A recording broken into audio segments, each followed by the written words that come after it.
আপনারা যারা বাসায় ফার্নিচার বানাবেন তাদেরকে আমি একটু সতর্ক করে দিতে চাই, আপনারা কখনোই কিন্তু মেশিনে কিন্তু নকশা করবেন না। মেশিনের নকশাটা কিন্তু ফিনিশিংটা তেমন ভালো হয় না, ফিনিশিংটা কিন্তু ভালো হয় না।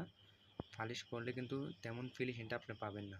তাই আপনাদেরকে বলছি, আপনারা চেষ্টা করবেন সবসময় হাতে নকশা করার জন্য। যদি আপনি মেশিনে যদি নকশা করেন তাহলে কিন্তু ফিনিশিংটা কিন্তু একদম বাজে হবে।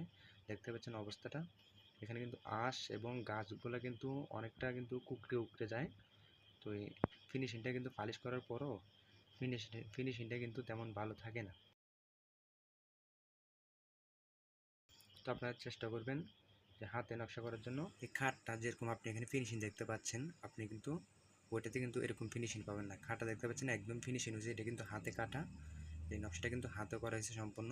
হাতে নকশাগুলো কিন্তু ফিনিশিংটা অনেক ভালো হয়, এটা অনেক ভালো হয়, অনেক পিছলা হয়।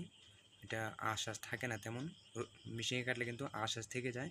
এটা কিন্তু ফিনিশিং তেমন হবে না, খাটটার মতো কিন্তু একদম ফিনিশিং হবে না, খাটের মতো কিন্তু ফিনিশিং হবে না। এটা কিন্তু আপনার পালিশের পরও আশ্বাস থেকে যাবে, দেখতে অনেকটা বিশ্রী দেখায় কিছুটা। এটা কিন্তু আমরা যখন সিরিজ কাগজে ঘষি আমরা, ঠিক আছে, যখন আমরা সিরিজ কাগজে ঘষি তখনই কিন্তু তেমন উঠে না। আপনার 70% উঠলে 30% থেকে যায়। তখন ওইটাতে কী করে, মোম দিয়ে দিলে তারপরে কিন্তু জিনিসটা দেখা যায়, বোঝা যায়, কুকড়ানো কুকড়ানো থাকে। এটা কিন্তু তেমন ভালো হয় না। সো হাতে কাটলে ভালো।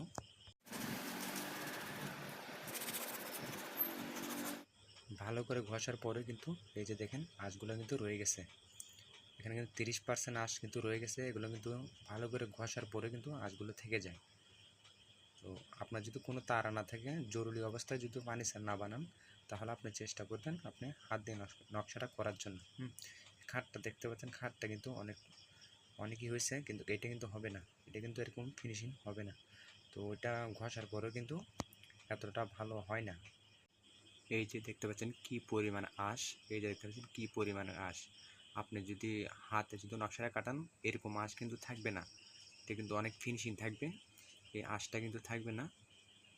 তাই বলছি আপনাদেরকে যে আপনারা হাতে কাটানোর চেষ্টা করবেন, ঠিক আছে।